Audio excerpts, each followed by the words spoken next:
Ya, oke, baik. Oke, tadi rekamannya agak sedikit terputus, jadi saya harus sedikit ulang bahwa kita sudah membahas mengenai dibaptis oleh Roh Kudus, um, yang adalah peresmian dari tahapan Injil dan pelayanan Roh Kudus yang khas Perjanjian Baru. Pelayanan Roh Kudus yang khas Perjanjian Baru itu adalah didiami oleh Roh Kudus. Ini berarti Roh Kudus tinggal dalam hati kita. Nah, ini baru dijanjikan di PL, Yeremia, Yeskiel, tapi digenapi di dalam Perjanjian Baru, gitu ya. Kemudian ada dipenuhi Roh, ya. Dan dipenuhi Roh berarti kita dituntun oleh Roh Kudus. Nah, ini diperintahkan pada kita di Efesus. Jadi didiami Roh Kudus tidak pernah diperintahkan. Ini otomatis terjadi ketika kita diselamatkan, kita menerima Roh Kudus, tapi dipenuhi Roh Kudus ini diperintahkan. Jadi kita harus membedakan keduanya, gitu ya. Kemudian kita ada belajar karunia-karunia Roh Kudus.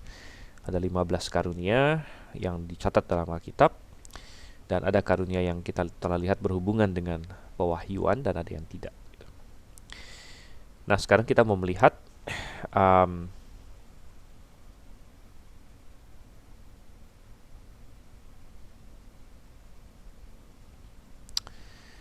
karunia-karunia persekutuan roh sekarang, ya. Persekutuan roh. Dan ada dua ini, di mana ini? Sebenarnya,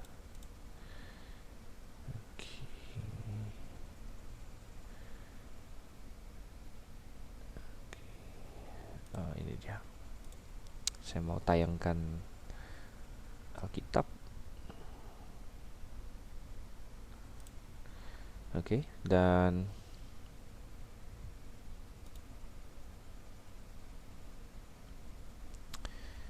kita lihat di sini ada di 2 Korintus 13 ayat 13 di sini, ya. Dikatakan apa di sini? Kasih karunia Tuhan Yesus Kristus dan kasih Allah dan persekutuan Roh Kudus menyertai kamu sekalian. Jadi ada kata-kata persekutuan Roh Kudus. Kemudian di Filipi 2 ayat 1, jadi karena dalam Kristus ada nasihat, ada penghiburan kasih, ada persekutuan roh. Nah, jadi ini juga disebut di sini, ya, fellowship of the Spirit. Jadi dalam bahasa aslinya adalah koinonia, pneumatos. Dan di sini juga ini dipakai kata communion of the Holy Ghost. Persekutuan roh, ya, koinonia atau hagio pneumatos. Jadi Roh Kudus rupanya dikaitkan dengan persekutuan, ya. Dan kenapa demikian? Ya, ini masuk akal karena Roh Kudus adalah yang menjadi istilahnya commonality, ya. Artinya apa sih artinya persekutuan? Persekutuan itu katanya bersekutu, ada sesuatu yang sama, ada yang menjadi titik pijak bersama, ya. Kita tidak mungkin bersekutu dengan seseorang kalau kita tidak punya sesuatu yang sama, sesuatu yang common antara kita dengan orang tersebut, gitu, ya. Kalau misalnya kita ingin bersekutu dengan seseorang, ya minimal kita harus ada sama apanya, gitu kan, sama tujuan atau sama kepentingan atau apapun juga itu, ada sesuatu yang sama di situ. Dan persekutuan roh, ya, justru memberitahu kita bahwa dasar dari persekutuan kita antara orang percaya ataupun dengan Tuhan adalah Roh Kudus, gitu, ya. Dan kita bisa bersekutu dengan Tuhan misalnya itu adalah karena kita punya Roh Kudus, gitu. Dan Roh Kudus itulah yang berseru Aba, Bapa, dan yang bersaksi bahwa kita adalah anak, gitu. Dan jadi kita bisa bersekutu dengan Tuhan karena kita punya Roh Kudus, dan kita punya persekutuan dengan sesama orang percaya juga karena kita punya Roh Kudus. Jadi orang percaya di dunia ini kan ada begitu banyak, dari berbagai latar belakang, bangsa, negara, ya. Tetapi Tuhan ingin ketika kita bertemu dengan orang percaya lainnya, ketika kita bertemu dengan orang Kristen yang benar-benar lahir baru, kita harus punya persekutuan dengan dia, gitu ya. Persekutuan minimal sesama anak Tuhan, ya, sesama orang percaya. Dan kenapa kita bisa apa yang sama yang kita miliki, ya, kita sama-sama punya Roh Kudus, gitu ya. Oke, tunggu sebentar ya, saya ada sedikit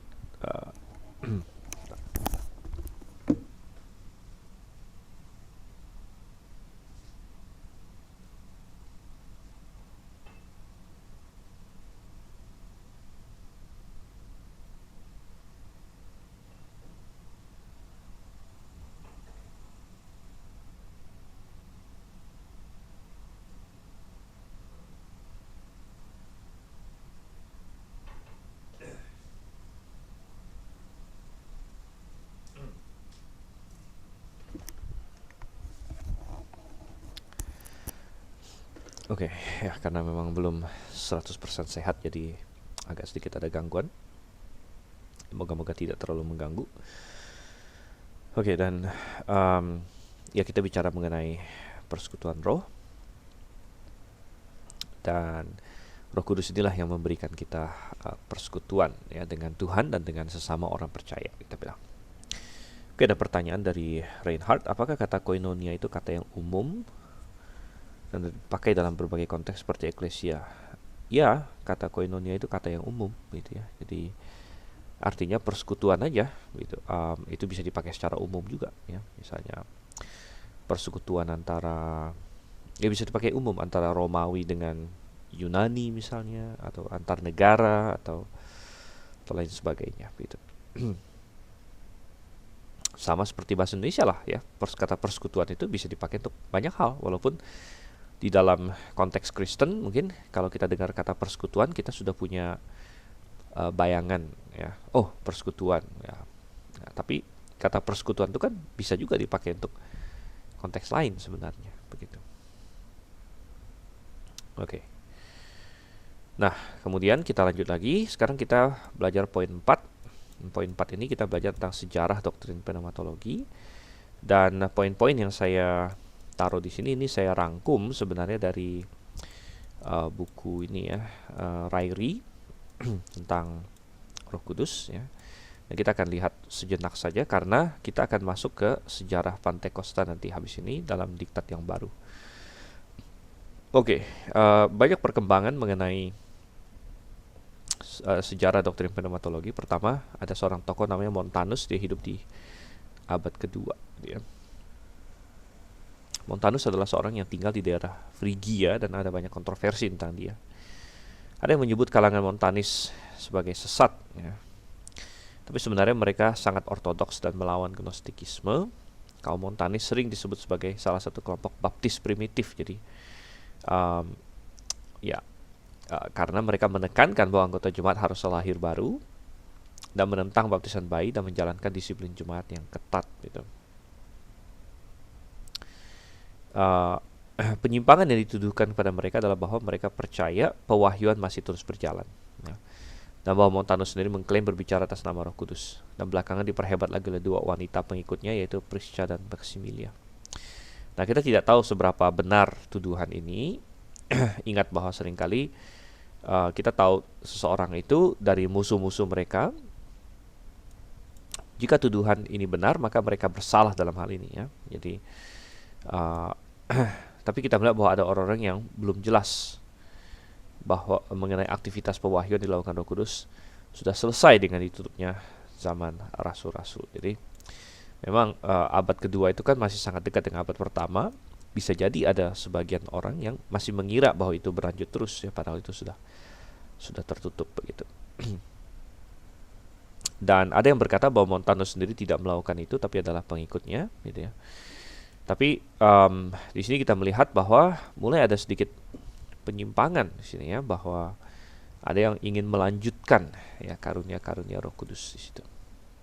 Yang tadi kita bilang karunia Roh ini mestinya sudah selesai yang berhubungan dengan pewahyuan. Yang tidak berhubungan dengan pewahyuan memang jalan terus, tapi yang berhubungan dengan pewahyuan sudah berhenti. Oke, kemudian perkembangan selanjutnya ada yang lagi disebut sebagai Sabellianisme, dan ini sudah pernah kita singgung juga di awal sekali waktu kita menyinggung soal Tritunggal ya, masih ingat tidak? Dan Sabellianisme ini akhirnya menghasilkan yang disebut modalisme. Jadi sama ya, Sabellianisme dengan modalisme itu sama akhirnya. Tapi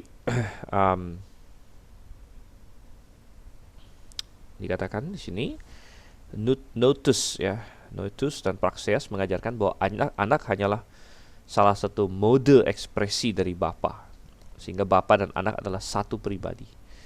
Jadi yang tersalib di kayu salib itu ya anak, ya juga Bapa. Jadi ini disebut pandangan patripasianisme.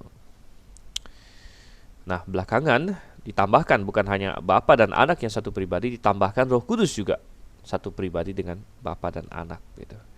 Dan ini didukung oleh Sabellius, nama orangnya Sabellius, makanya pengajarannya disebut Sabellianisme. Jadi ini dari nama orang ya, Sabellius. Sabellius mengajarkan bahwa Allah adalah satu dan satu pribadi ya, satu pribadi menyingkapkan diri dalam tiga bentuk atau tiga mode yang berbeda, sehingga disebut juga modalisme. Jadi mode itu apa sih? Mode itu kayak semacam apa ya?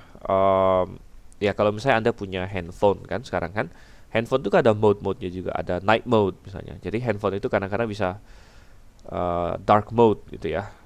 Jadi kayak semacam apa ya?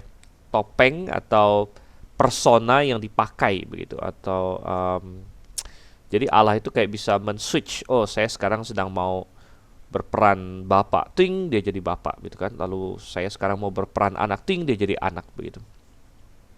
Dan kita sudah pernah bahas bahwa ini adalah pemahaman tentang Tritunggal yang salah ya, yang salah karena kita percaya satu Allah tapi bukan satu pribadi, satu Allah tapi tiga pribadi. Dan ya ada orang yang menghilangkan kesatuan Allahnya sehingga menjadi tiga Allah, itu salah. Tapi ada orang yang menghilangkan kepribadiannya sehingga semua digabung menjadi satu pribadi, itu juga salah gitu. Dan Sabellianisme ini termasuk yang menghilangkan perbedaan kepribadian Bapa, Anak, dan Roh Kudus itu gitu. Oke, kemudian ya, belakangan dalam sejarah gereja muncul yang dinama Arianisme. Arianisme ini juga diambil dari nama seorang tokoh namanya Arius, dan kalau Anda pernah belajar sejarah gereja ini pasti cukup terkenal ya. Arius ini adalah seorang penilik ya. Penilik itu kadang-kadang diterjemahkan juga uskup ya. Sebenarnya maksudnya bishop ya, bishop. Kalau di 1 Timotius 3 kan, barang siapa menginginkan jabatan penilik. Nah, di situ dalam KJV pakai istilah bishop. Ya, bishop, penilik itu artinya pengawas, orang yang mengawasi jemaat gitu.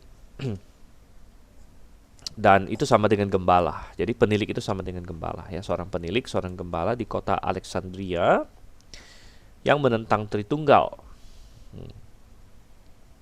Dia mengajarkan bahwa anak berbeda dari Allah yang esa, yang kekal. Ya, dia percaya anak dihasilkan dari Bapa dan memiliki permulaan. Jadi dia mengajarkan anak itu diciptakan oleh Bapa gitu ya.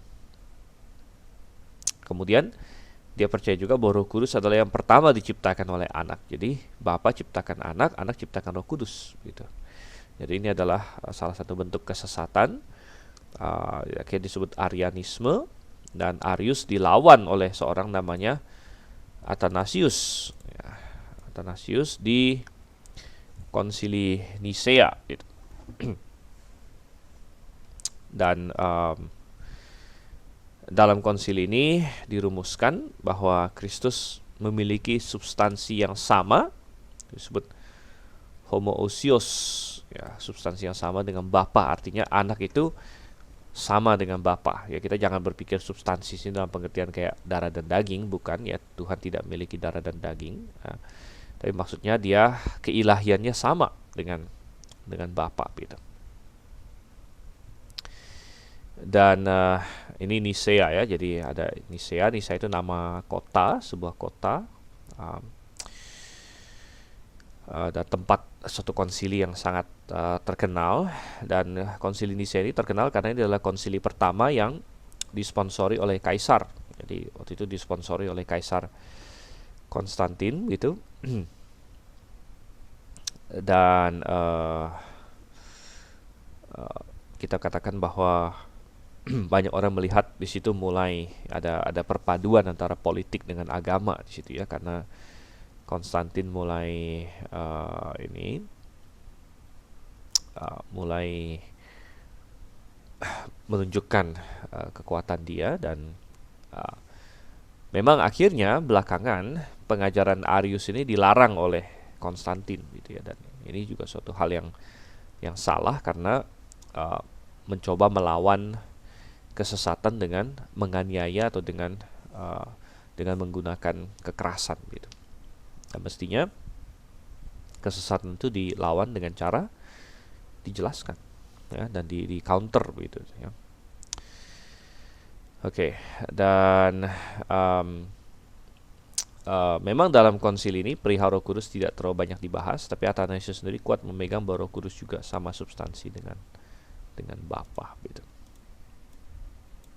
Oke, ada pertanyaan dari saudara Aliong. Sampai di C, apakah Roma Katolik sudah terbentuk? Secara institusi belum ya, walaupun sudah ada penggunaan istilah gereja Katolik ya. Dan yang mereka maksud dengan gereja Katolik waktu itu adalah gereja yang mainstream, yang gereja yang umum ya, yang ya, jadi tapi belum ada strukturnya gitu, belum ada strukturnya. Dan karena sampai dengan C, Konstantin kan baru jadi kaisar belum lama ya, jadi kekristenan baru saja keluar dari penganiayaan gitu ya, dan diperlukan waktu beberapa, kira-kira mungkin 100-200 tahun lagi baru Katolik benar-benar terstruktur ya, dengan lebih rapi begitu. Oke, kemudian Konstantinopel. Tapi ya kita bilang bahwa bibit-bibitnya sudah ada di sini ya, bibitnya sudah ditaburkan, yaitu di Nisea, yaitu perpaduan tadi saya bilang politik dengan agama. Di situ mulai bibit-bibit ya sudah ditaburkan. Konstantinopel ini juga nama kota tempat konsili juga. Dan kalau Anda perhatikan, nama Konstantinopel ini diambil dari nama Konstantin. Jadi yang tadi Konstantin yang kita bilang Kaisar Konstantin yang menjadi Kristen itu, belakangan dia dirikan sebuah kota. Sebenarnya dia ambil alih ya, kota Bizantium itu dia ambil alih dan dia kasih nama baru yaitu Konstantinopel gitu. Dan belakangan ini dia sudah meninggal tahun 381 di sini. Tapi mereka bikin konsili di situ. Dan memang di konsili Nisea banyak bicara tentang pribadi Yesus, tapi sedikit tentang Roh Kudus ya. Muncul kelompok yang disebut Macedonians, pemimpinnya Macedonius, penilik di Konstantinopel, yang mengajarkan bahwa Roh Kudus adalah makhluk yang ada di bawah anak, jadi kembali suatu ciptaan gitu. Nah, kelompok mereka disebut juga Pneumatomachians. Akhirnya Kaisar Theodosius ini sudah kaisar baru yang memanggil konsili di Konstantinopel untuk menyelesaikan masalah ini dan mengeluarkan pernyataan bahwa Roh Kudus sama mulia dengan Bapa dan Anak walaupun tidak memakai istilah homoousios ya. Dan di awal diktat kita sudah belajar bahwa memang Roh Kudus disamakan dengan Bapa dan Anak di dalam Alkitab gitu. Misalnya dalam formula baptisan ya. Apa itu? Baptis dalam nama Bapa, Putra dan Roh Kudus. Dalam salam rasul ya, ada kasih karunia Yesus Kristus, kasih Allah Bapa, kemudian apa? Persekutuan Roh Kudus tadi yang tadi kita baca misalnya. Ya, jadi itu selalu disamakan begitu ya. Kemudian muncul lagi satu orang tokoh namanya Agustinus, ini tokoh yang sangat terkenal. Dia mulai mengajarkan bahwa masing-masing dari ketiga pribadi tunggal memiliki keseluruhan esensi, keseluruhan esensi Allah maksudnya, dan semuanya interdependen satu terhadap yang lain. Jadi Allah Bapa, Allah Putra, dan Allah Roh Kudus secara pribadi terpisah namun satu Allah. Jadi Agustinus mengenai Tritunggal dia benar ya, walaupun mengenai banyak hal lain dia salah gitu. Jadi misalnya Agustinus salah mengenai baptisan, dia salah mengenai predestinasi dan sebagainya. Banyak yang dia salah, namun mengenai Tritunggal dia masih benar gitu. Oke, kemudian saya lengkapin, ada banyak tahun di situ, beribu-ribu tahun saya lengkapin. Saya langsung masuk ke masa-masa reformasi. Dan di situ ada penekanan pentingnya kerja Roh Kudus untuk melahirbarukan seseorang ya. Dan juga ada fokus pada kerja Roh Kudus mengiluminasi kitab suci sehingga dapat dipahami oleh orang percaya. Nah, ini kontra dengan Katolik. Jadi ingat bahwa salah satu seruan pada masa reformasi adalah sola scriptura. Jadi ya. Adalah sola gratia ya, sola fide, kemudian ada sola scriptura.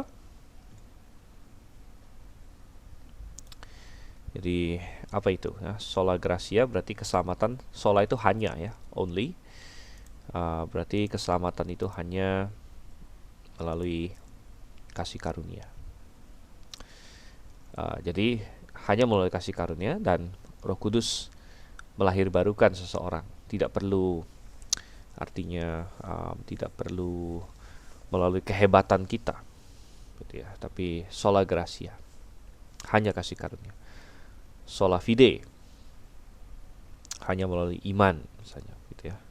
Nah, kemudian ada sola scriptura, hanya berdasarkan kitab suci. Dan ini sangat bertentangan dengan Katolik yang ingin supaya orang Kristen itu mengikuti misalnya pendapat para bapak-bapak gereja, pendapat paus dan sebagainya.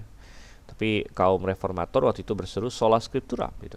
Dan sebenarnya para reformator bukan yang pertama kali menyerukan itu.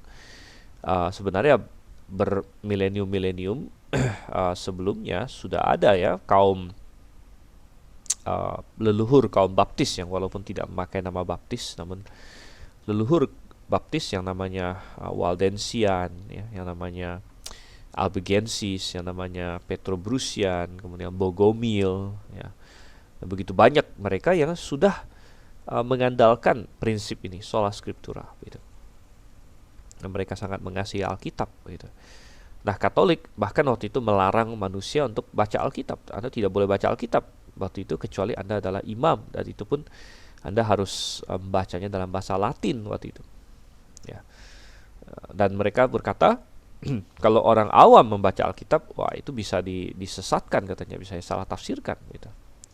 Nah, namun ingat di 1 Yohanes 2 Alkitab berkata bahwa pengurapannya sudah ada pada kita ya. 1 Yohanes 2 ayat 20-21, kemudian ayat 27. Pengurapannya sudah ada pada kita, yaitu Roh Kudus itu. Sehingga tidak perlu lagi kita diajar oleh orang lain. Artinya bukan berarti kita tidak perlu guru ya, tapi maksudnya untuk memahami kebenaran sebenarnya kita sudah bisa, tidak perlu ada pengantara antara kita dengan Tuhan supaya kita bisa memahami kebenaran gitu. Nah, guru itu bisa untuk membantu kita, tapi bukan pengantara kita sebenarnya.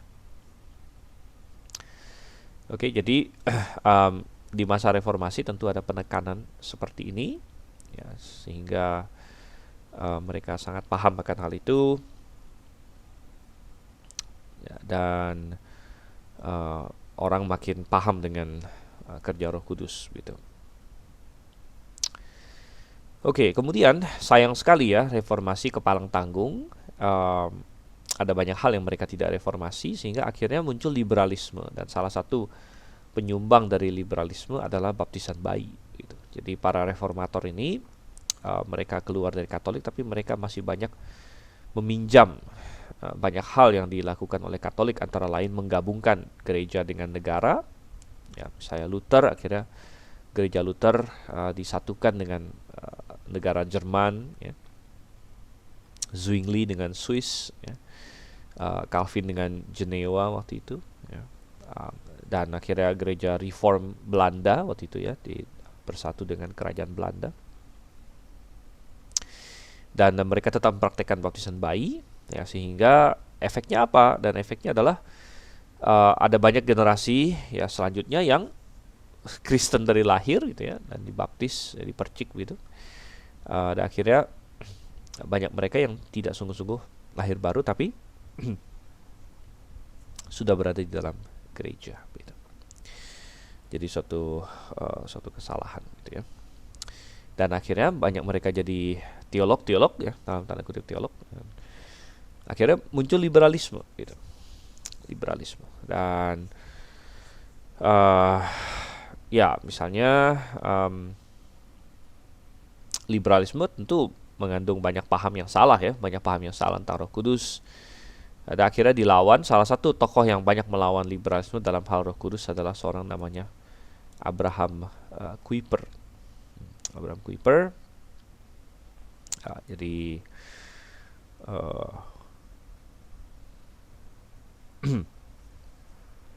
sorry, dia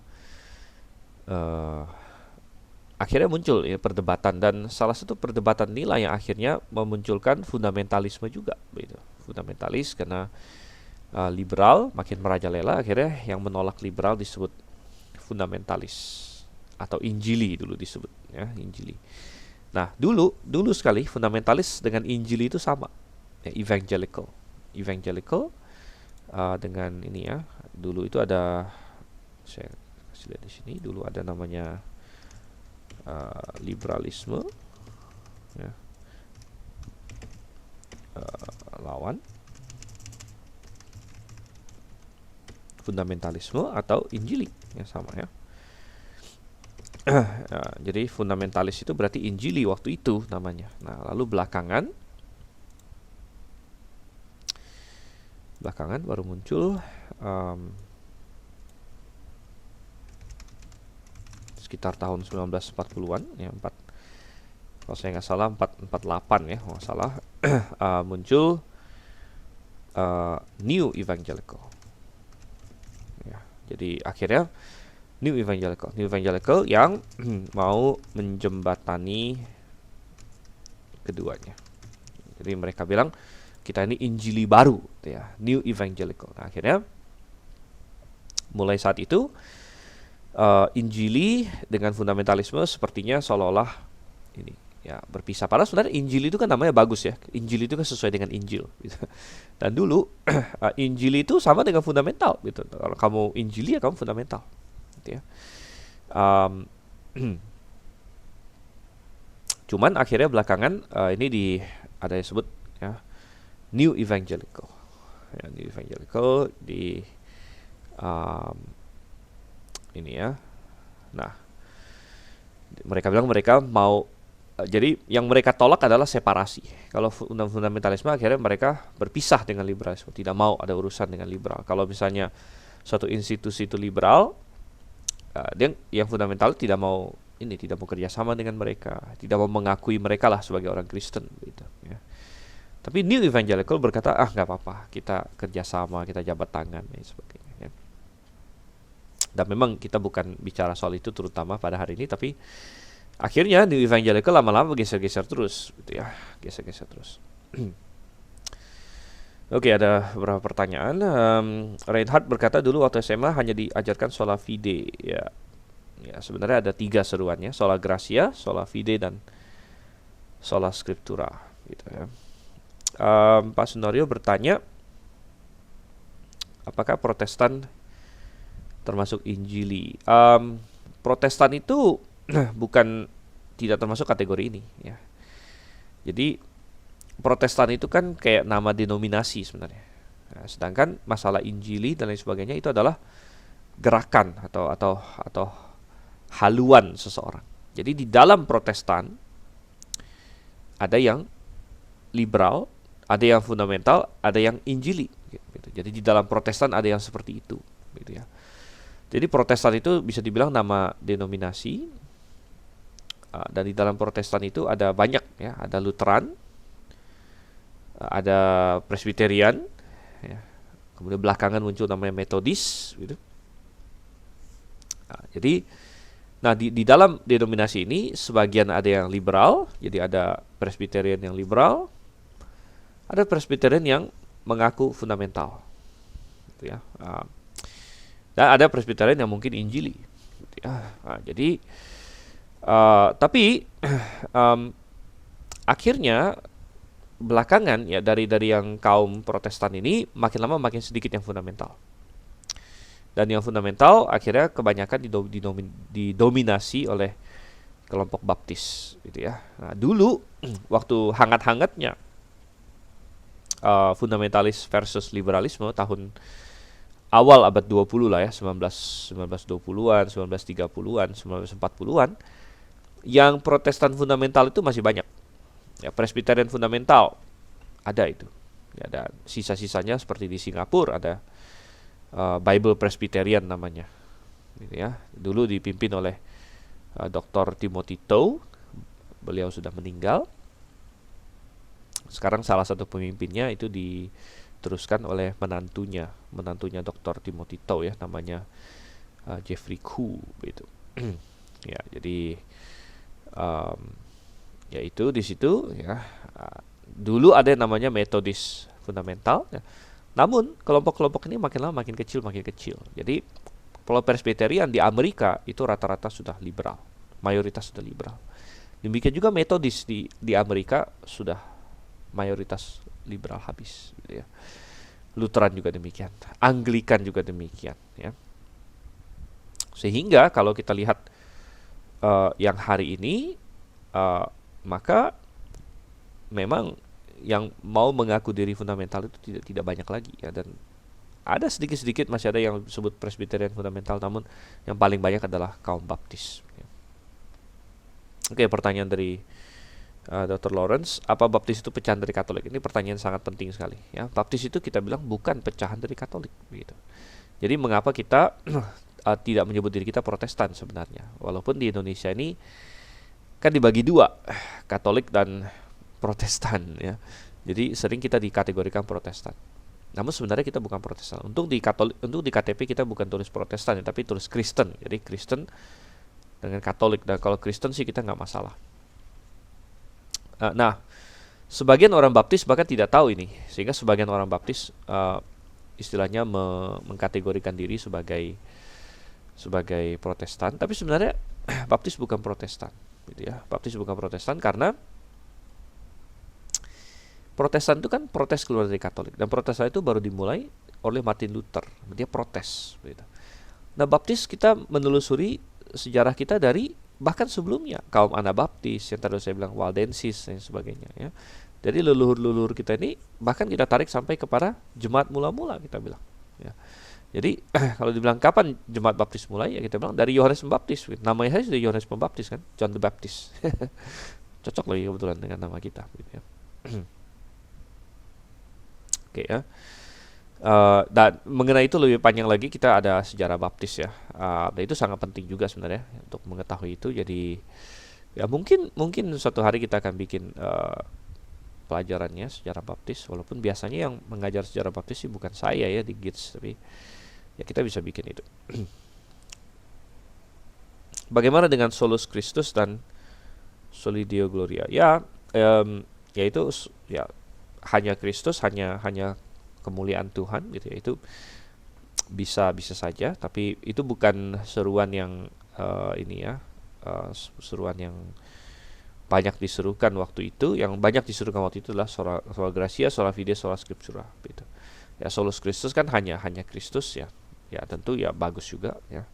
Soli Deo Gloria hanya untuk kemuliaan Allah. Oke.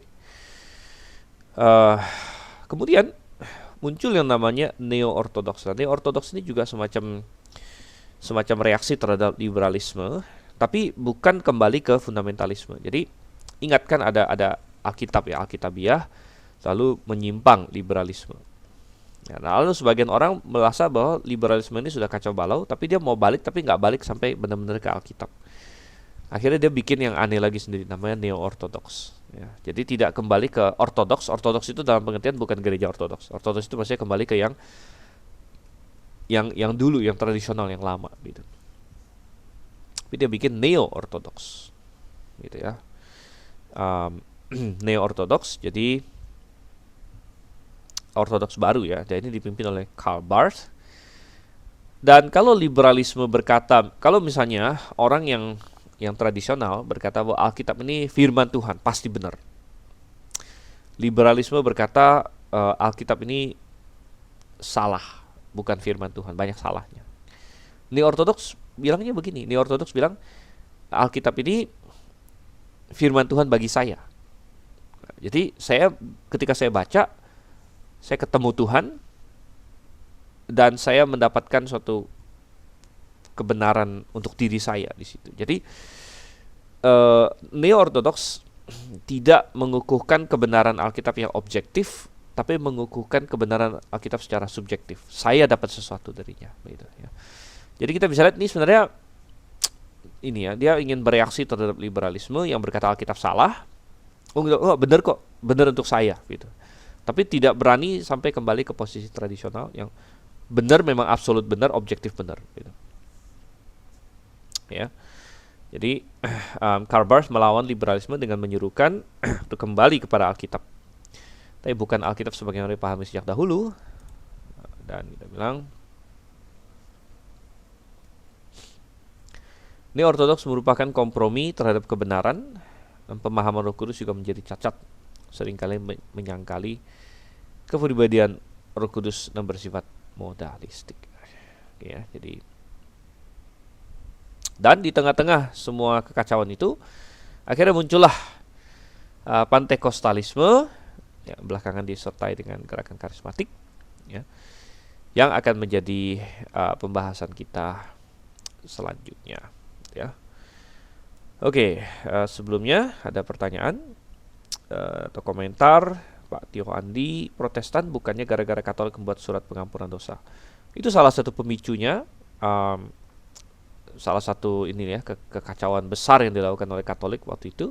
Mereka menjual surat pengampunan dosa dan akhirnya Martin Luther memakukan 95 poin protes di gereja Wittenberg, ya. Tetapi sebenarnya kesalahan Katolik lebih dari itu, ya, banyak sekali kesalahannya. Oleh karena itu saya katakan tadi sebagian tidak sempat dikritik bahkan oleh kaum Protestan, gitu ya. Namun kita kaum Baptis bukan berasal dari Protestan sebenarnya, ya. Bahkan kaum Protestan sebagian kaum Protestan ada ikut menganiaya kaum Baptis, ya, kaum Anabaptis. Seperti Zwingli, dia menganiaya Felix Manz, ya, dan lain sebagainya. Jadi ya kita bukan Protestan. Dan ini yang sering dijadikan argumen oleh Katolik. Ya, Katolik selalu bilang nggak mungkin Protestan gereja yang benar, katanya. Karena masa gereja yang benar itu baru berdiri di abad 16? Kalau gitu dari abad 1 sampai abad 15 di mana gereja yang benar? Mereka selalu berkata demikian, kan? Dan mereka sangat bangga dan mereka bilang, oh, Katolik itu dari abad pertama, dari Petrus dan sebagainya. Kita bilang omong kosong, ya. Justru yang dari abad pertama itu adalah kaum Baptis sebenarnya. Cuman memang kita bukan berfokus pada namanya, tapi pengajarannya. Itu pengajarannya. Jadi kita bilang selalu ada gereja-gereja dengan pengajaran seperti kaum Baptis, mulai dari Yohanes Pembaptis, ya, sampai ke abad 1, 2 dan seterusnya sampai sekarang. Begitu. Oke, pertanyaan lagi. Kita termasuk tradisional sama dengan fundamental. Kita termasuk, boleh dibilang tradisional, ya, dalam pengertian yang tertentu, ya, bahwa kita mengikuti tradisi Alkitab, maksudnya bukan tradisi manusia. Tapi kita tidak mau mengikuti tradisi manusia karena tradisional ini bisa juga disalahartikan. Tradisi siapa dulu, begitu. Katolik juga bisa berkata dia tradisional, tapi karena tradisi Katolik, ya jadi salah, gitu, ya. Jadi saya ingin memakai istilah ortodoks sebenarnya. Kita ini ortodoks. Ortodoks itu artinya apa sih? Ortodoks itu artinya yang lurus, ya, yang benar, gitu, ya. Tapi bukan gereja ortodoks, karena ada lagi gereja yang pakai nama gereja ortodoks. Tapi dia sebenarnya tidak ortodoks, gitu. Jadi dia nggak benar, gitu, ya. Tapi kita adalah kaum yang ini, ya, yang benar, yang ortodoks begitu. Tradisional sama nggak dengan fundamental? Um, ya dalam pengertian kita sih sama begitu. Walaupun istilah fundamentalis kan muncul di abad 20 karena pertarungan dengan liberalisme. Gitu ya. Reinhardt bertanya, boleh nggak kita simpulkan baptis belum tentu fundamental, fundamental biasanya baptis? Bisa dibilang begitu. Ya. Tentu baptis sekarang banyak yang bukan fundamental lagi, gitu ya. Jadi fundamental biasanya baptis benar. Ya. Walaupun ada segelintir yang lain ya, yang mengatakan diri fundamental, tapi kebanyakan baptis. Di seluruh dunia luar Indonesia yang persis sama dengan kita ada berapa perkiraan? Wah, kalau persis sama sih saya nggak tahu ya. Sangat sedikit mungkin. Tapi kalau yang katakanlah 98 sampai 100 ya 90-an% sama dengan kita sih lumayan ya. Artinya baptis independen di dunia ya lumayan banyak gitu ya. Lumayan banyak, jadi kita bilang bahwa baptis independen di Amerika ya lumayan banyak ya. Ada ribuan gereja. Apakah semuanya persis sama dengan kita? Tidak, tapi ada banyak yang kita anggap teman gitu. Kita anggap teman artinya cukup dekat dengan kita, 90% ke atas lah sama dengan kita, 95% ke atas ya. Kebanyakan hanya mungkin beda di OSAS saja begitu ya, kebanyakan. Ya, jadi dan ya artinya sangat mirip ya. Oke, Pak Ronald bertanya, kenapa pelopor kesesatan seperti gerakan karismatik Advent itu asalnya dari baptis? Ya, ya bisa kita bilang mungkin karena iblis melancarkan serangan yang hebat ya kepada. Karena kalau dari yang sudah sesat nggak perlu disesatkan lagi begitu kan? Ya. Kayak Katolik ya disesatkan, ngapain lagi disesatkan? Ya. Jadi ya kalau misalnya yang ya justru yang dari baptis ini kan yang gereja yang punya vitalitas, yang memang punya kebenaran, dan ini yang perlu disesatkan gitu kan. Apakah ada salah dari pengajaran di gereja baptis di mana mereka jadi jemaat? Ya bisa jadi gitu ya, bisa jadi. Atau ya begini, karena baptis adalah kelompok yang percaya soul liberty.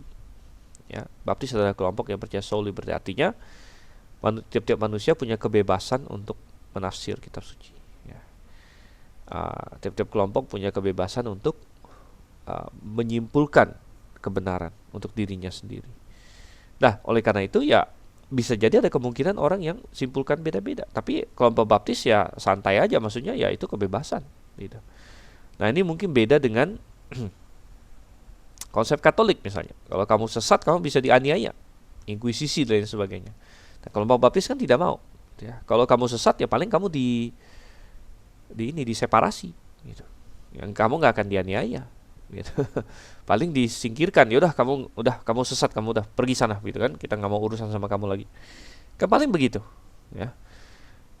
Nggak akan kita tangkap kamu lalu bunuh kamu gitu, karena kelompok baptis percaya tadi itu soul liberty, ada kebebasan untuk percaya, dan karena kelompok baptis punya pemikiran seperti itu, maka ya di kelompok baptis inilah bisa muncul berbagai pandangan gitu ya. Nah, bisa muncul berbagai pandangan ya. Oke. Independent Fundamentalist Baptist Church di Amerika pengajaran sama persis Pak, apakah sama aliran dengan GBI apa? Jadi begini, namanya gereja independen, Baptist independen, itu tidak ada pusatnya ya. Tidak ada pusatnya. Jadi ya kita tidak bisa memastikan semua pengajaran mereka apa. Kita harus lihat satu persatu gitu. Nah, kebetulan karena GBIA di Indonesia ini masih baru, ya kan? Tahun 95 kan? Ini tahun 95 didirikan oleh Pak Sento. Jadi ini tahun 25 tahun, baru 25 tahun. dan semuanya masih saling kenal dan masih satu alumni, ya, maka rata-rata boleh dibilang semua GBIA masih pengajarannya sama. Gitu. Tetapi tidak tertutup kemungkinan, katakanlah 100 tahun kemudian, kalau misalnya Tuhan belum datang, ya, atau 200 tahun kemudian kalau Tuhan belum datang, ya, tidak tertutup kemungkinan bahwa di dalam GBIA sendiri misalnya bisa saja ada satu GBIA yang pengajarannya sedikit-sedikit beda misalnya gitu. Karena kayak misalnya di Grave kita bukan pusat, kita nggak bisa mengontrol atau uh, memandatkan atau mengharuskan GBIA lain yang sudah independen kamu harus begini harus begitu, tidak bisa gitu ya, karena kita independen gitu ya. Karena kebetulan semuanya masih bersaudara dan satu alumni, maka untuk saat ini semuanya masih sama lah boleh dibilang gitu ya. Nah, baptis independen di Amerika itu kan sejarahnya sudah beratus-ratus tahun ya, sudah beratus-ratus tahun. Jadi um, di antara baptis independen itu ya tentu ada variasi-variasi pengajaran gitu ya. Namun ya namanya baptis independen ya minimal dalam berbagai hal rata-rata masih ada kemiripan lah gitu ya. Rata-rata masih ada kemiripan. Dan rata-rata masih lumayan bagus. Yang sesat ada juga sih begitu ya. Dalam hal-hal tertentu ya. Tapi lebih sedikit dibandingkan yang lain gitu. Oke ya, jadi ups, sebentar. Video saya hilang ya tiba-tiba. Tapi masih kedengaran saya kan? Masih kedengaran saya nggak?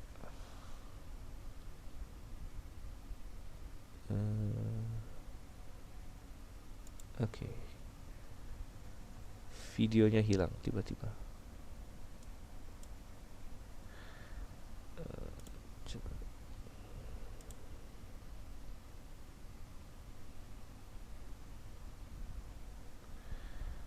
Oke, video saya on kan lagi. Sudah on ya. Oke, baik. Sekarang kita mau masuk ke belajar sejarah Pantekostalisme. Jadi nama kelas kita ini kan pneumatologi dan karismatik Pantekosta. Ya, jadi saya sudah katakan bahwa setengah pertama kita fokus doktrin pneumatologi, setengah kedua kita fokus ke karismatik Pantekostalisme, tapi berhubungan karena memang banyak isu-isu yang kita bahas dalam masalah Pantekosta karismatik itu berhubungan dengan masalah Roh Kudus. Jadi hubungannya erat gitu ya.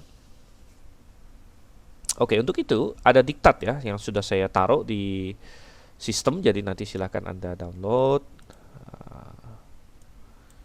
Silakan Anda download dan itu sudah ada di sistem, ada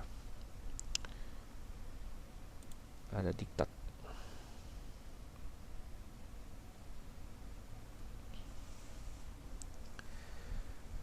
Dan oke.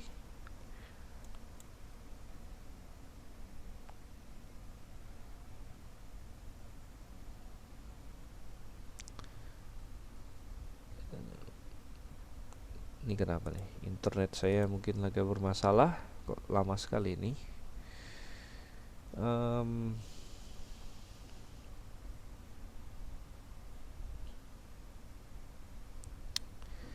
Iya, oke.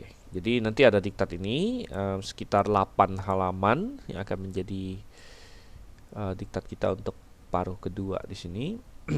Sekali lagi sudah saya taruh di sistem, silakan di-download dan boleh di-print. Diktat gerakan Pantekosta dan karismatik. Oke.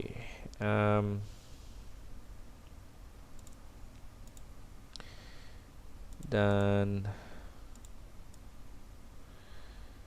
ya, pertama istilah Pantekosta itu sendiri ya. Ada yang bilang Pantekosta, ada yang bilang Pentakosta. Jadi apa ya? Pentakosta atau Pantekosta. Dan oh, video masih hilang. Apakah yang lain? Bagaimana yang lain? Di video di saya sudah ada.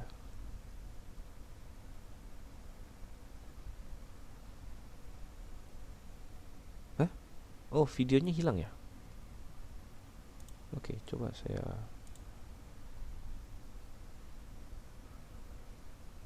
coba lagi. Walah.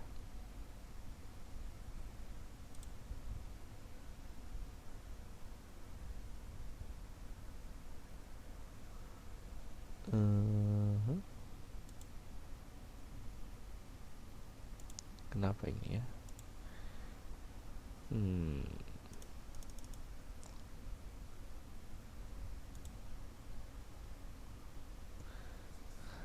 Kenapa ya? Oh, teknologi.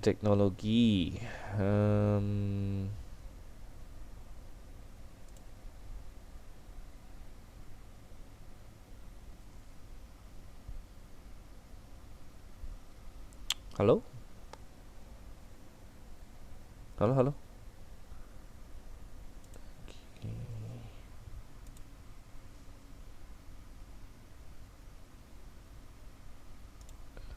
Coba saya login dulu.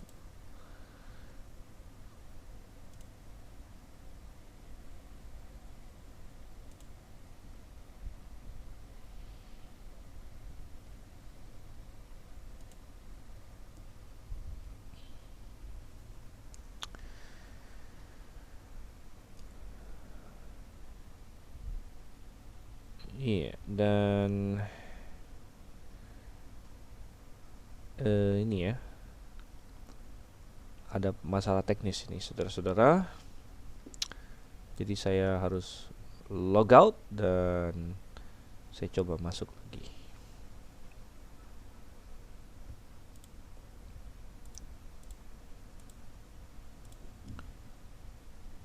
Oke, kita sudah coba masuk sekarang.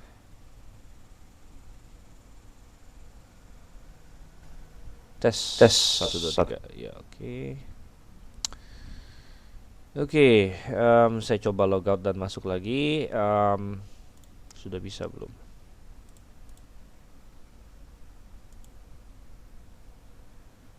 Oke, apakah kalian sudah bisa dengar saya lagi? Dan ini ya, mestinya videonya sudah mulai lagi. Oke, sudah bisa belum?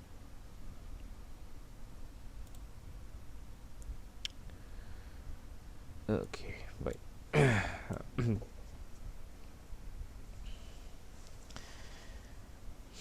Oke, ya, nah kita mulai lagi ya. Jadi ada gerakan ini ya. Jadi ada yang bilang apakah Pentakosta ataukah Pantekosta, dan saya rasa ini tidak terlalu masalah, ini hanya perbedaan aja. Kalau di bahasa Inggris tidak dibedakan. Kalau bahasa Inggris kan dia pakai istilah ini ya. Dalam bahasa Inggris dia pakai istilah Pentecost. Pentecost ya. Ini bahasa Inggris. Kalau bahasa Indonesia bisa jadi, mestinya sih yang benar Pentakosta. Pentakosta karena penta itu artinya 50. Jadi kenapa disebut Pentakosta? Karena ini berbicara mengenai hari raya Pentakosta. Ya, hari raya Pentakosta itu 50 hari setelah ini, setelah Paskah sebenarnya gitu ya, 50 hari kemudian. Tapi karena ini justru adalah nama hari raya, maka saya lebih suka pakai istilah Pantekosta untuk sebagai nama gerakannya atau nama denominasinya, Pantekosta ya. Sedangkan Pentakosta nama perayaannya. Tapi sebenarnya yang mereka maksud adalah mereka inilah gerakan yang ingin mengulangi atau mencari fenomena yang terjadi pada hari Pentakosta itu. Gitu ya. Sehingga kalau dalam bahasa Inggris hari rayanya Pentecost, gerakannya disebut Pentecostal ya. Jadi itu dalam bahasa Inggris, Pentecost, Pentecostal. Nah, kalau dalam bahasa Indonesia Pentakosta kita bilang ini hari rayanya, hari raya Pentakosta, hari Pentakosta. Dan banyak yang mereka yang pakai istilah Pantekosta untuk mengacu kepada nama gerejanya atau nama gerakannya gitu. Oke, dan sekarang kita akan lihat. Pertama kita lihat sejarahnya, sejarah Pantekosta karismatik. Dan itu Romawi 1. Jadi ini ya sedikit sebelum kita overview dulu ya. Kemudian nanti kita akan melihat ya sejarahnya itu.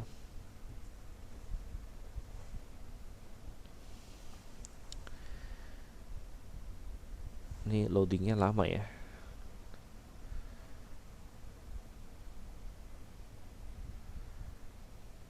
Masih putih nih.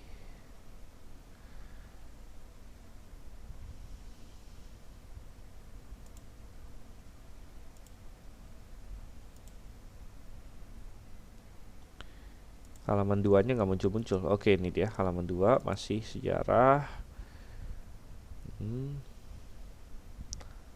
Kemudian halaman 3.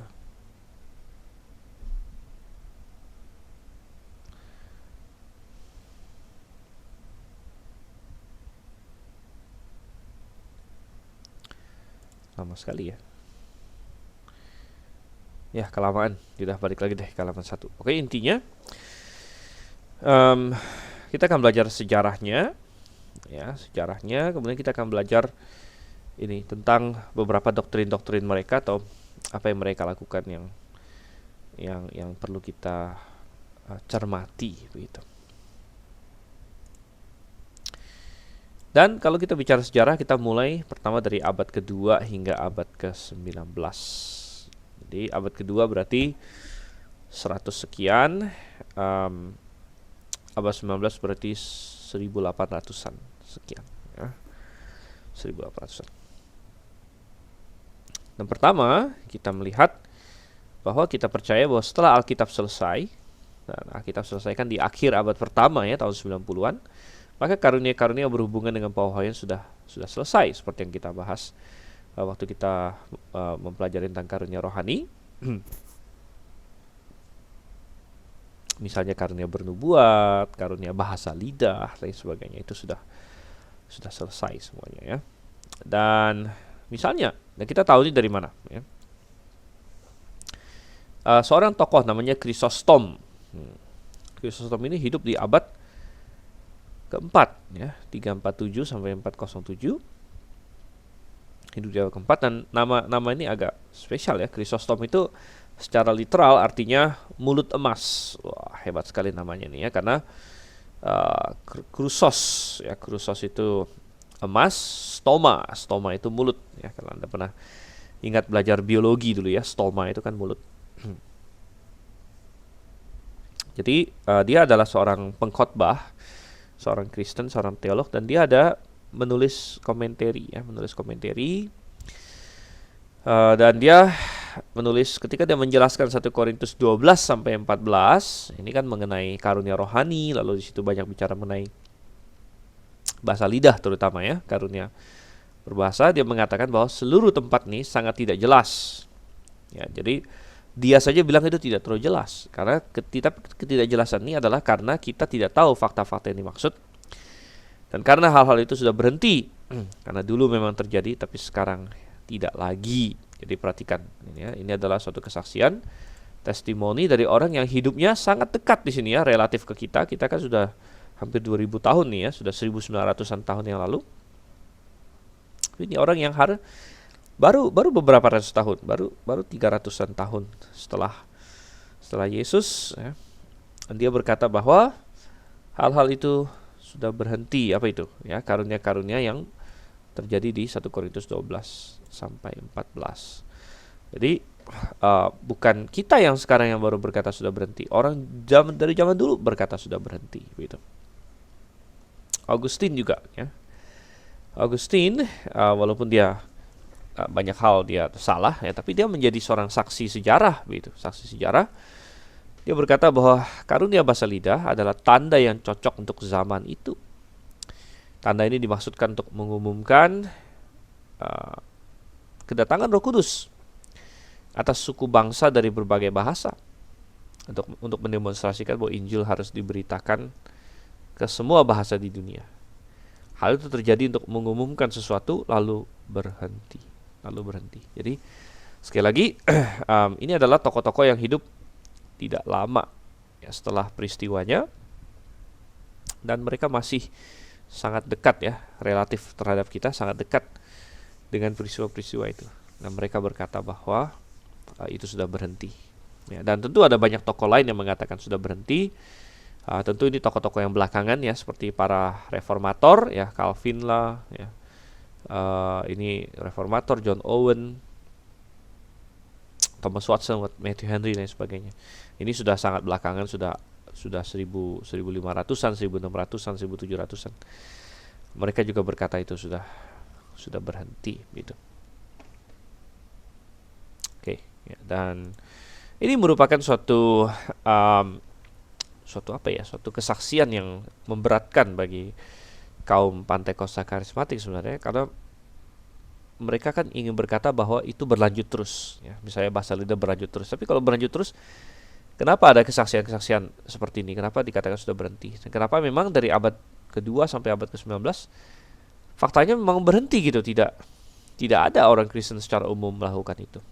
Nah, kadang-kadang kaum Pantekosta karismatik berkata, oh ada katanya ya, ada ya. Ada kok, masih berlanjut kok di kelompok-kelompok tertentu ya. Namun kita akan mempelajari di sini ya, poin nomor 2 kita, bahwa memang secara sporadis dan terbatas ada kelompok-kelompok yang mengklaim karunia-karunia ini ya. Namun kelompok-kelompok ini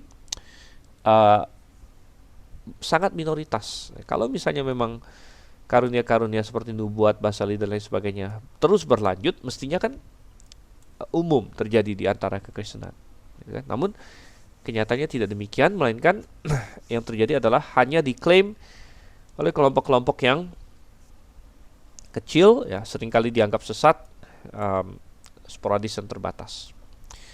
Mungkin yang masih paling punya bobot adalah yang Montanus yang tadi sudah kita singgung sedikit ya. Ini yang masih paling bagus lah, masih punya bobot ya, karena memang Montanus bagus dalam banyak hal. Tadi kita sudah lihat bahwa Montanus ini hidup di abad kedua ya. Dan tinggalnya itu di sekitar Frigia itu di Asia Kecil, abad kedua. Ada banyak informasi yang simpang siur tentang dia ya. Montanus menyerukan kembali ke hidup yang kudus, kembali ke Alkitab, dan kita bisa membayangkan bahwa di abad kedua saja sudah banyak terjadi penyimpangan di gereja-gereja, sehingga Montanus menyerukan kembali ya. Dan itu tidak heran kalau kita masih ingat di Kitab Wahyu ya, Tuhan pernah tegur bahkan jemaat Efesus yang begitu hebat di dalam zamannya Paulus. Tuhan tegur di Kitab Wahyu bahwa kalian sudah meninggalkan kasih yang mula-mula gitu. Jadi Montanus menyerukan kembali ke hidup yang kudus, mempertahankan baptisan orang percaya ya, karena mulai di situ orang mulai ngaco di situ, ada yang mulai mau baptis bayi ya. Tapi Montanus bilang gak bisa itu. Jadi dalam banyak hal Montanus bagus. Jadi dalam hal-hal ini dia baik katanya. Namun sebagian pengikutnya sepertinya terlalu jauh menginginkan kembali kepada fenomena-fenomena kerasulan gitu. Jadi inilah kita lihat bahwa untuk segala sesuatu itu memang harus sesuai dengan apa yang Tuhan inginkan. Kita tidak boleh berlebihan atau menjadi ekstrim ke salah satu sisi gitu ya. Pokoknya harus sesuai dengan Alkitab lah gitu. Kalau tidak menjadi kacau gitu ya. Dan misalnya mau kembali ke Alkitab, tapi tidak memahami Alkitab dengan keseluruhan, akhirnya dia mau balik ke Alkitabnya, saya mau jadi seperti rasul lagi gitu ya. Atau punya fenomena-fenomena kerasulan gitu ya. Jadi sepertinya ada pengikut Montanus yang terpengaruh. Ada 2 perempuan ya, Priscilla, Maximilla. Priscilla ini kadang-kadang disebut Prisca juga, Priscilla ya. Dan dikatakan mereka berbicara dalam kondisi ekstatik dan frenzied ya, ini istilah bahasa Inggris, ecstatic and frenzied, tak terkontrol dan gila-gilaan boleh dibilang gitu. Ya mungkin mirip dengan fenomena yang kita lihat hari ini di gereja karismatik itu dan yang menariknya ini terjadi pada wanita, 2 orang wanita, pengikut wanitanya ya. Dan kalau kita lihat memang fenomena karismatik hari ini juga banyak terjadi di kalangan wanita gitu ya. Jadi kalangan wanita. Dan nanti kita akan lihat ada nggak hubungannya itu, gitu ya. Dan ketika mereka bicara, mereka mengatasnamakan Tuhan misalnya. Akulah Bapa, Tuhan Allah yang Maha Kuasa. Jadi seolah-olah kayak Tuhan ngomong langsung lewat mereka dan sebagainya. Ya jelas ini suatu kesalahan. Jadi ini ya berhubungan dengan yang tadi ditanya oleh ini ya, siapa tadi, Pak Ronald kayaknya ya. Kenapa banyak kesesatan justru munculnya dari baptis gitu ya. Dan Montanus ini kan boleh dibilang salah satu kelompok yang bisa dianggap salah satu nenek moyang baptis juga gitu. Dan ternyata dari kalangan mereka muncul juga ini penyimpangan seperti ini begitu ya. Tapi kita melihat bahwa ini penyimpangan gitu. Oke, lalu selanjutnya kita melihat bahwa hal ini juga diklaim oleh mistik-mistik Katolik ya, mistik-mistik Katolik. Jadi mistik-mistik ini ya, kenapa mereka disebut mistik ya? Mistik-mistik ini jadi mereka ada yang mengucilkan diri. Jadi muncul suatu gerakan yang disebut monastikisme. Ya, monastikisme. Apa itu monastikisme? Jadi monastikisme ini suatu gerakan untuk menyendiri, akhirnya masuk ke kayak biara-biara dan sebagainya. Ya sebenarnya nggak ada dalam Alkitab. Kalau Anda baca Alkitab, ada nggak kata biara? Kan nggak ada. Tapi kenapa di kekristenan tertentu ya, seperti Katolik ya, Ortodoks dan sebagainya, kok banyak istilah begitu? Ada biara ya, ada di Alkitab kan nggak ada suster. Kenapa di Katolik ada suster? Ya kan, ada biara-biara. Itu sejak kapan dimulai seperti itu? Nah, itulah yang kita sebut gerakan monastikisme gitu ya. Dan kenapa bisa ada gerakan monastikisme ini? Tadi kan kita bilang bahwa gereja, coba saya tulis saja deh ya. Oke, kita tulis di sini. Kita bilang dari abad 1 sampai 3 jemaat dianiaya. Dianiaya. Nah, lalu akhirnya abad 4 Konstantin jadi kaisar. Ya. Kekristenan legal, tidak dianiaya, tetapi mulai digabungkan dengan negara. Nah, dan tentu tidak semuanya setuju ya, tidak semuanya setuju. Ada kelompok-kelompok yang tidak setuju dan kelompok-kelompok ini dianiaya. Contohnya kelompok Donatis dan sebagainya. Tapi mereka inilah nenek moyangnya kita, kelompok Baptis sebenarnya. Ya, tetapi gereja mainstreamnya waktu itu akhirnya mulai disebut gereja Katolik. Ya, gereja-gereja Katolik ini gereja-gereja mainstream. Ya, awalnya mereka masih belum terstruktur. Tadi ditanya juga, awalnya belum terstruktur, ya, tapi inilah gereja-gereja mainstream yang tidak mau dan memisahkan diri. Ini mulai disebut kelompok-kelompok yang lain ya. Akhirnya ya, yang terjadi adalah jemaat-jemaat menjadi semakin sekuler ya, dan duniawi ya, karena kan digabung dengan negara, banyak orang yang tidak diselamatkan dan sebagainya gitu ya. Kira gereja makin sekuler, makin duniawi ya. Itu berlanjut sampai di abad ke-5 dan abad ke-6 ya, si Benedict ini. Dan akhirnya orang-orang yang merindukan kesucian ya, di dalam Katolik ya, memilih memisahkan diri ya, Nah, sayangnya memisahkan diri ini dia bisa salah, bisa benar ya. Kalau dia benar, maka dia akan bergabung ke gereja-gereja yang teraniaya. Gereja-gereja yang teraniaya, yang memisahkan diri, yang tidak mau ikut dalam hal seperti ini.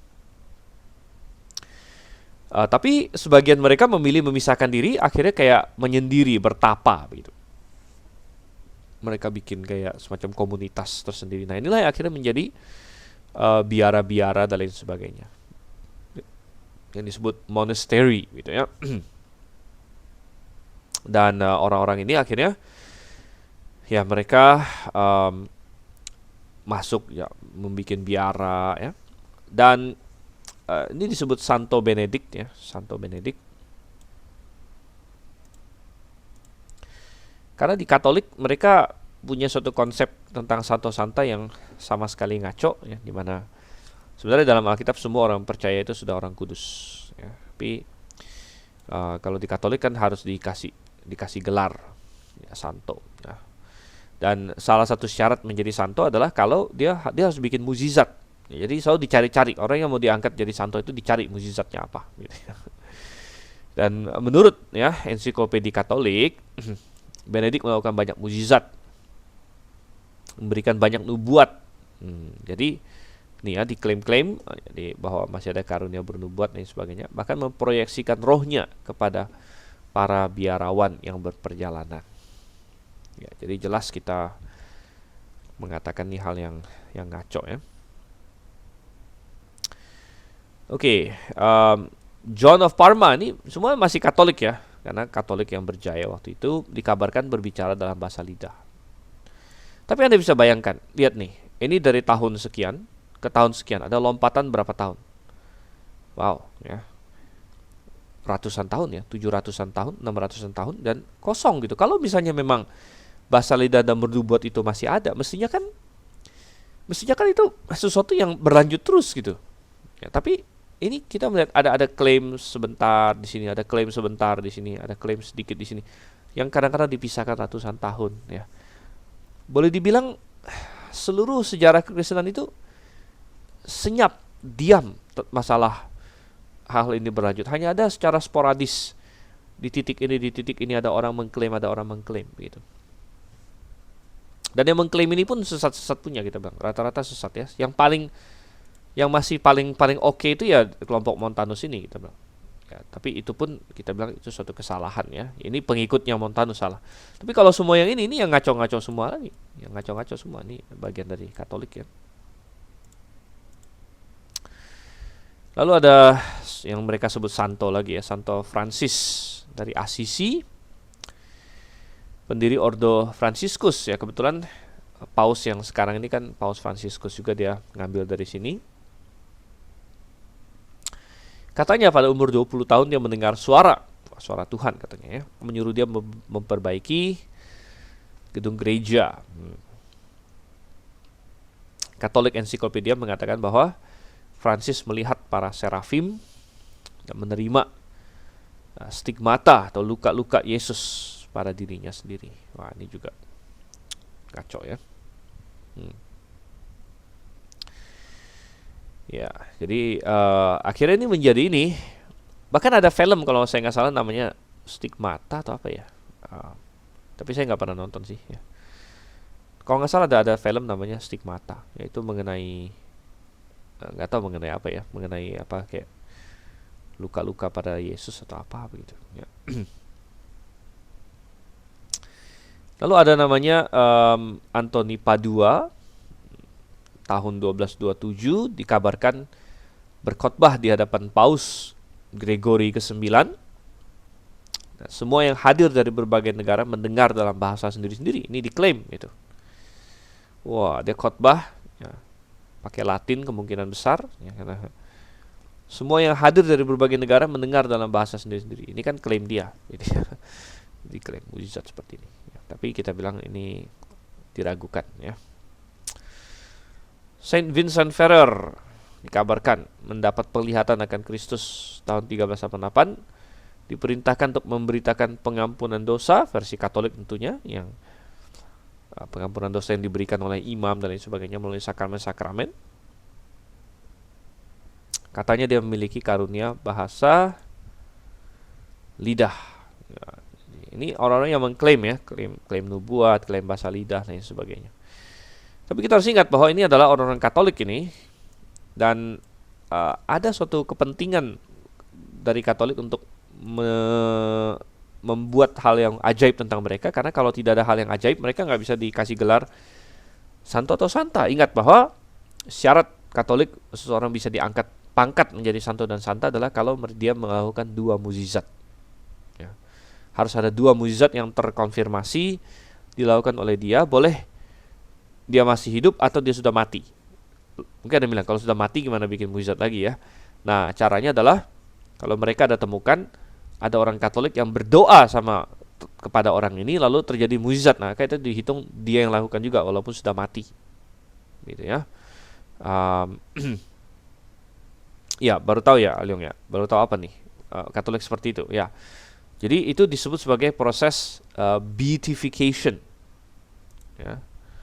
Dan Anda boleh cek ini nanti di Wikipedia atau apa di banyak ya di website. Jadi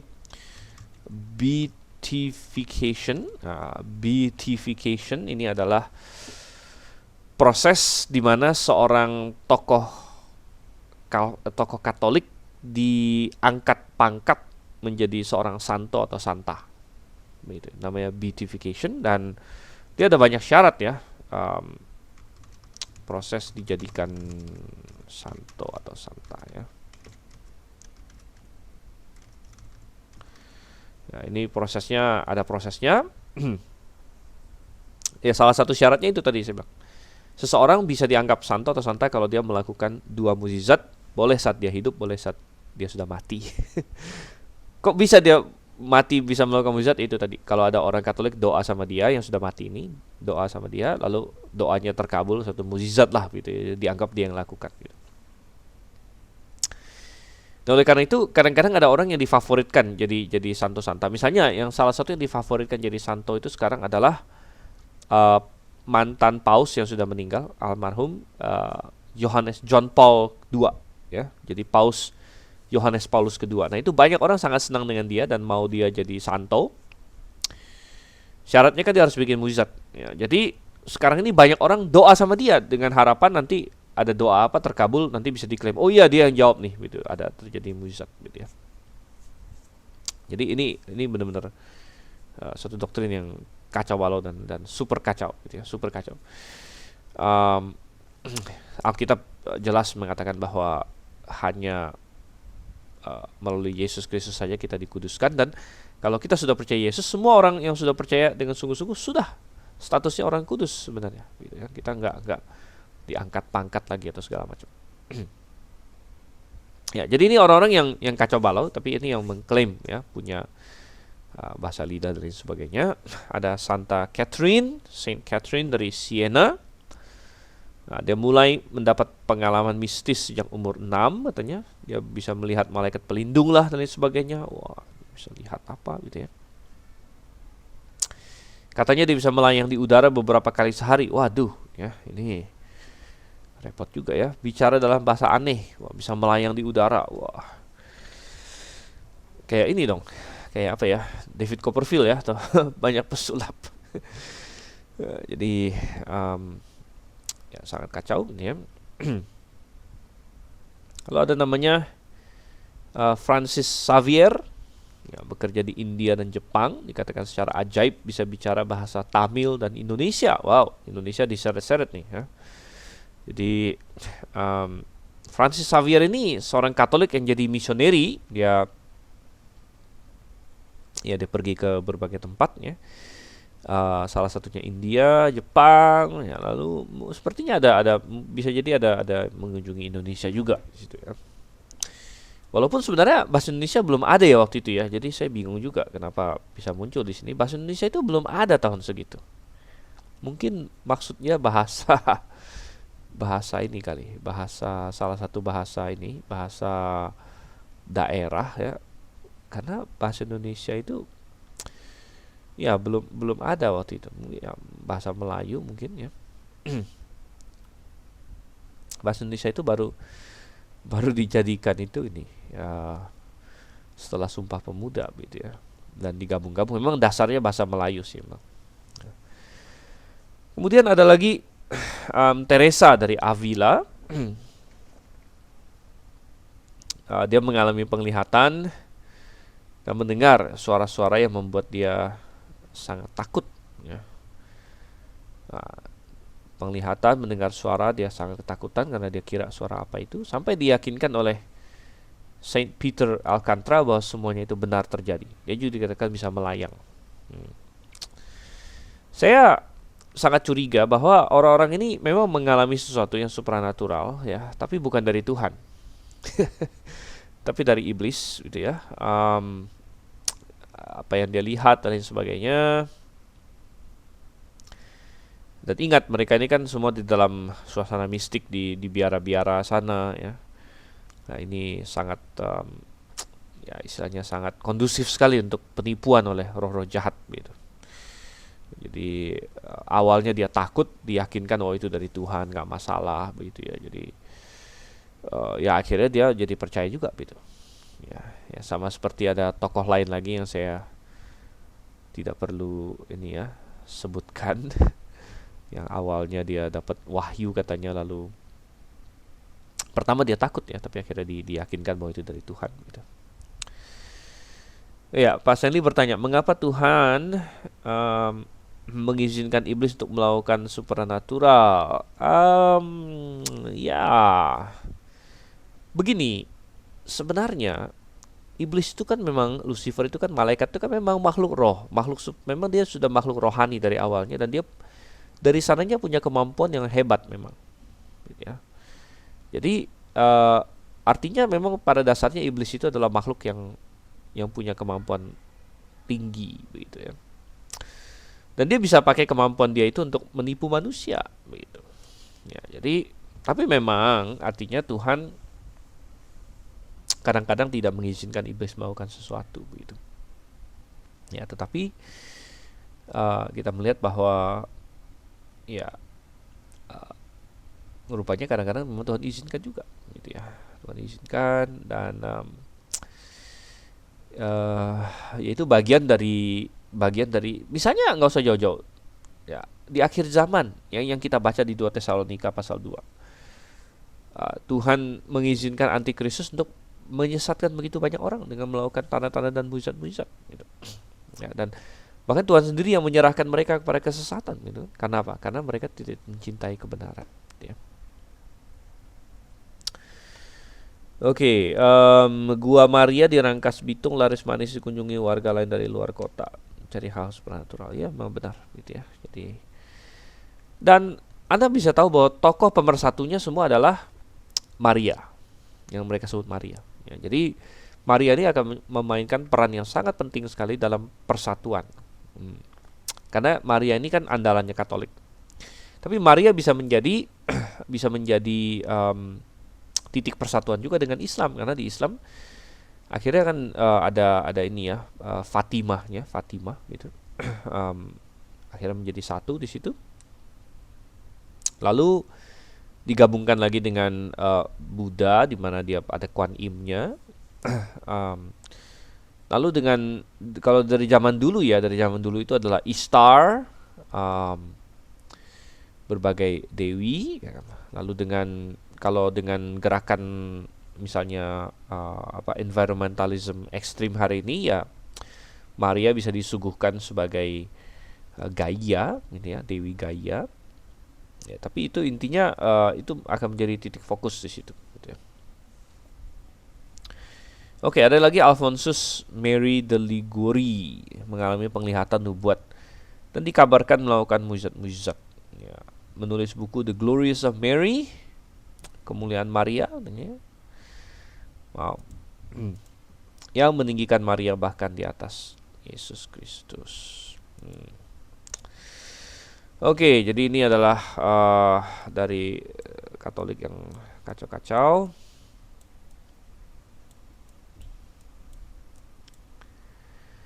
Nah, sekarang kita lihat sedikit lagi. Lalu di tahun 1731 ada beberapa orang Katolik di Paris ya, yang berbondong-bondong pergi ke pemakaman Saint Medard. Nama pemakaman, ke kuburan Francois de Paris katanya, karena katanya di sana seorang lumpuh disembuhkan. Orang lain katanya juga disembuhkan disertai dengan banyak kejang-kejang. Ya, kejang-kejang itu ya kayak menggelepar-gelepar di tanah mungkin ya, kayak fenomena atau guling-guling lain sebagainya. Ada yang berjatuhan seperti orang sakit ayan. Wah. melihat orang, membaca orang berjatuhan, saya rasa kita yang modern yang sudah sering melihat kebaktian Benny Hinn gak usah kaget lagi ya, mungkin ya kira-kira seperti itu gitu. Wah, misalnya dikibas, wah jatuh dan sebagainya ya. Ada yang menelan batu, wah tuh menelan batu. Sebenarnya sih bisa aja sih menelan batu ya, tergantung berapa besar batunya. Menelan beling gitu ya, bahkan arang yang menyala-nyala. Loh, ini kok kayak jadi kayak debus ya, jadi kayak apa? Kalau di Indonesia ini kayak ilmu sakti begitu. Jadi pasti sumbernya juga sama ini gitu ya. Dan ada yang berkata mendengar banyak bahasa aneh. Jadi ini adalah peristiwa-peristiwa yang ini ya. Jadi sebelum munculnya karismatik, ini adalah hal yang jarang ya. Kalau karismatik kan kita lihat, wah ntar tiap minggu mengklaim, tiap minggu ada nubuat, ada bahasa lidah. Tapi kalau sebelum munculnya gerakan karismatik kok jarang gitu. Ini berapa ratus tahun baru muncul sekali ada yang mengklaim gitu kan.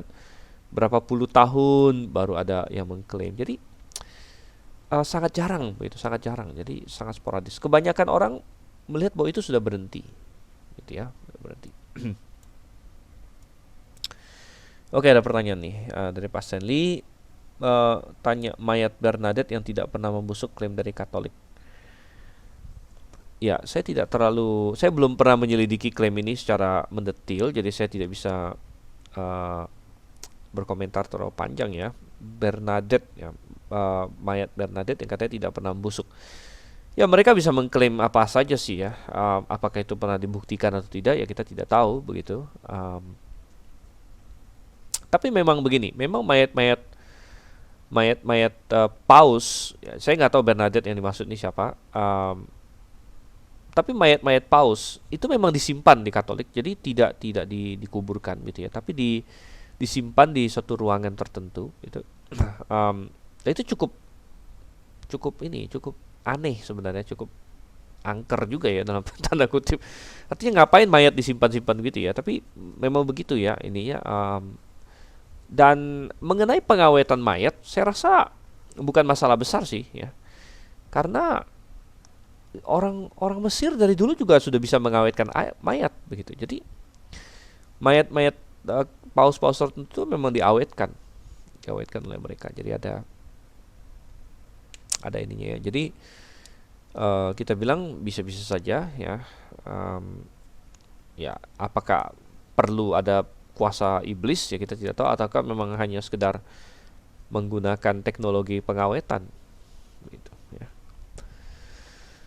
Oke, lalu ada nabi-nabi Sevenol ya. Ini juga di Prancis ini ya. Orang Prancis Protestan. Nah, ini mulai masuk ke Protestan. Awal 1700-an katanya berbicara dalam bahasa lidah sambil dalam kondisi seperti kesurupan. Setelah kesurupan itu selesai, mereka tidak ingat apa yang mereka ucapkan. Semua ini sering disertai pingsan. Nah, kita bang, ya ini, ya apa cikal bakal ini ya, artinya pendahulu Pentakosta karismatik, tapi waktu itu masih sangat jarang sekali. Dan ini tidak seperti dengan fenomena Roh Kudus sebenarnya. Kalau kita pelajari Roh Kudus tidak seperti ini. Bahkan diklaim katanya bayi-bayi mereka ada yang bernubuat. Ya, walaupun kebanyakan nubuat mereka tidak digenapi. Jadi mirip karismatik hari ini rupanya ya, karena banyak nubuat mereka tidak digenapi. Sekali ada yang digenapi satu, wah, dianggap hebat sekali. Baru beberapa hari yang lalu saya ada membaca, kalau saya nggak salah, ada yang mengklaim, wah, bulan Januari ada yang pendeta karismatik mana bernubuat bahwa Indonesia akan dilanda corona, katanya itu ya. Tapi saya bilang, ya nggak heran lah, bulan Januari itu kan memang sudah diberitakan gitu kan. Jadi kadang-kadang mereka bernubuat hal-hal yang ini ya, yang udah bisa ditebak gitu ya. Dan nanti kalau gagal juga ya paling ini alasannya apa gitu ya. Yang paling lucu pas pilpres kan, nubuat salah satu kandidat menang, lalu nggak menang gitu kan. Ya sebenarnya nubuat palsu itu sebenarnya. Oke, lalu ada lagi yang disebut sebagai Irvingites. Ya, Irvingites ini adalah seorang namanya Edward Irving. Nah, makanya dikasih nama Irvingites ya. Seorang gembala sidang dari Regent Square Scottish Presbyterian Church di London. Ya, Presbyterian Church Ini Protestan di sini ya. Presbyterian nih lanjutan dari gereja Calvin. Tahun 1830 terjadi fenomena karismatik di Skotlandia. Seorang perempuan bernama Mary Margaret MacDonald. Ini MacDonald itu ini ya, nama Scotland ya. Jadi kalau Anda ketemu yang tulisannya Mac apa itu dari Scotland itu ya. Marga mereka. Mendapat penglihatan bahwa Yesus akan datang kembali segera. Waduh ya. Tapi nggak terbukti ya. Saudaranya James dan George mulai berbahasa lidah. Dan Irving rupanya gembala sidangnya mendukung gerakan ini dan mengajar jemaatnya untuk mencari tanda-tanda seperti bahasa lidah dan nubuat. Ya. Wah, awalnya Irving hanya mengizinkan bahasa lidah di salah satu dari 2 kebaktian gereja itu. Tetapi lalu 2 wanita mengklaim bahwa mereka tidak bisa mengendalikan lidah mereka dan melanggar aturan. Wah, tidak bisa mengendalikan. Akhirnya Irving mengizinkan bahasa lidah di semua kebaktian. Scaff ini siapa? Scaff ini nama lengkapnya Philip Scaff. Philip Scaff adalah seorang ahli sejarah Kristen. Jadi dia menulis satu set buku ya, setnya panjang sekali ya. Wah, ini lebar deh di perpustakaan. Ini ada ya, jadi satu ini ya, wah mungkin nggak kelihatan ya, satu set ya, bukunya tebel-tebel, satu set. Jadi dia buku sejarah yang ditulis oleh Scaff ini sangat-sangat terkenal dan sangat dihargai ya. Dan dia pernah mengunjungi sebuah gereja Irvingite ya, gereja yang dan melaporkan bahwa bahasa lidah yang terjadi, kata-katanya terputus-putus, tidak dapat dipahami dengan suara-suara yang abnormal, mengejutkan dan mengesankan, dalam kondisi yang seolah tidak sadar, tanpa kendali atas lidah, seolah-olah dikendalikan kuasa dari luar. Jadi ini mirip orang kesurupan sebenarnya. Yang mirip tatung ya, menurut Alyong ini. Benar ya. Ini salah satu cikal bakal karismatik juga. Irving dikeluarkan dari gerejanya, dari gereja Presbyterian, lalu bersama setengah jemaatnya ia mendirikan yang disebut sebagai Catholic Apostolic Church. Nah, ia bernubuat bahwa orang Yahudi akan kembali ke Palestina dan memulai masa milenium tahun 1867, yang jelas tidak terjadi dan tidak digenapi. Ya. Oke, ya ini sangat menarik. Baik, saya rasa kita akan stop sampai di sini. Tadi saya katakan bahwa mungkin kita hari ini tidak akan full 2 jam. Jadi kita akan stop sampai di sini dan kita akan lanjutkan lagi di minggu yang akan datang. Tapi kita sudah masuk ke diktat yang baru ya. Oke, kalau tidak ada pertanyaan lagi, ingat bahwa kalau Anda belum membuat mid test dan masih mau membuat mid test, walaupun sudah lewat waktunya, tapi tidak apa-apa, saya izinkan untuk melakukannya. Tapi yang saya sudah terima adalah ada sekitar 3 atau 4 orang gitu ya, dan masih ada 1 yang dalam perjalanan. Oke, baik. Apakah ada pertanyaan lagi? Ya, saya harap kita akan baik-baik semuanya dan sehat-sehat ya. Minggu depan kita bisa ketemu 1 kali lagi dan terus berlanjut ya. Oke, jadi kita akan tutup dalam doa kalau tidak ada pertanyaan lebih lanjut.